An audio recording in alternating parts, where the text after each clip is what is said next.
Hi everybody, I'm Sheree from the Monroe County Library System, and just as I was getting to the point where I wanted to say February is my favorite month and everything I love, March came along and there's so many amazing things to celebrate this month.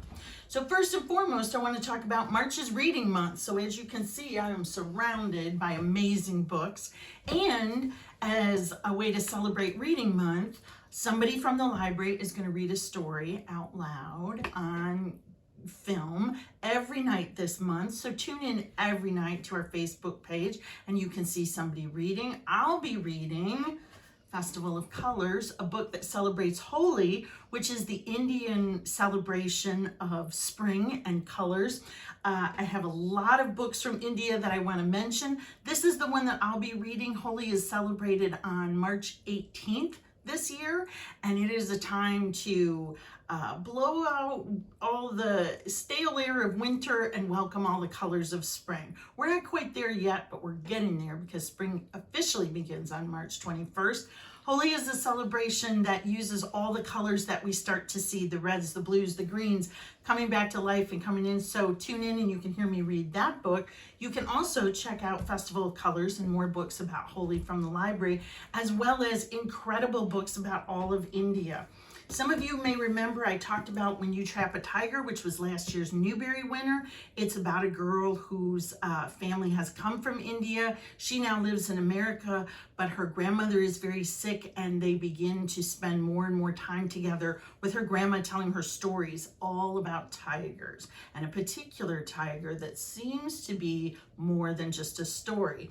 So this is When You Trap a Tiger. You can see behind me some of the other books I put out about India. Tigers are an amazing theme. Elephants are a wonderful theme in a lot of Indian stories and myths and legends.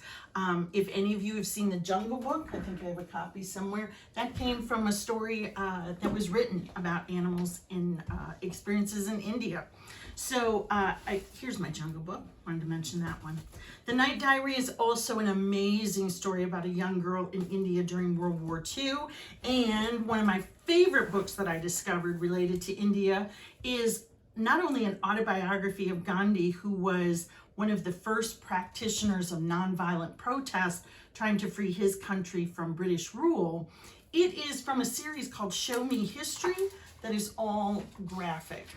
So not only are you seeing the story, you get to read the story, and when you put them both together, it reads like an amazing fiction story, but it's truly someone's life.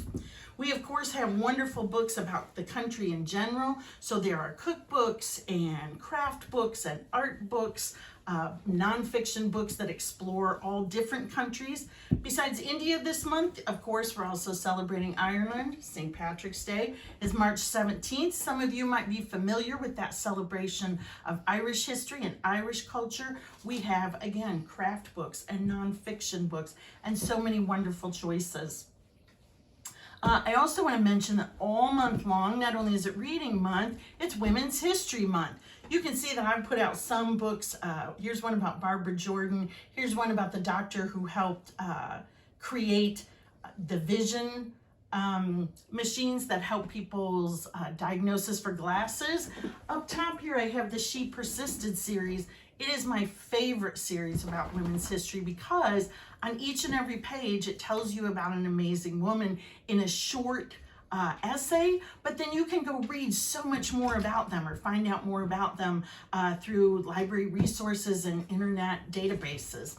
There's She Persisted Around the World, She Persisted in America, She Persisted in Sports. So the idea of the original book, which was women who stood up and made a difference in the world, has now expanded to a whole series of fantastic books. Also, the Goodnight Stories for Rebel Girls. This particular one is 100 Real-Life Tales of Black Girl Magic. There is the first Goodnight Stories for Rebel Girls, which talks about amazing women all over the world. This is another series, the Goodnight Stories for Rebel Girls, that you can't go wrong with. She Persisted might appeal to kids that are a little younger. Goodnight Stories for Rebel Girls are kind of for girls of all ages, because when you read them at night, no one can resist them. And last but not least, I want to mention that on March 31st of this month, it is the birthday of Cesar Chavez. He was the man who organized the United Farm Workers, a union to protect people that work in the fields harvesting food. It was an incredible movement that lives on today, and his birthday is celebrated by many, many workers all over the world. Lots of stories about him and his experience. So whether you're reading for pleasure, reading about women's history, reading about Holi this month, or St. Patrick's Day, a cookbook or a craft book or a fiction book, I hope you find something that you absolutely love at the library. Come see us soon. Bye-bye.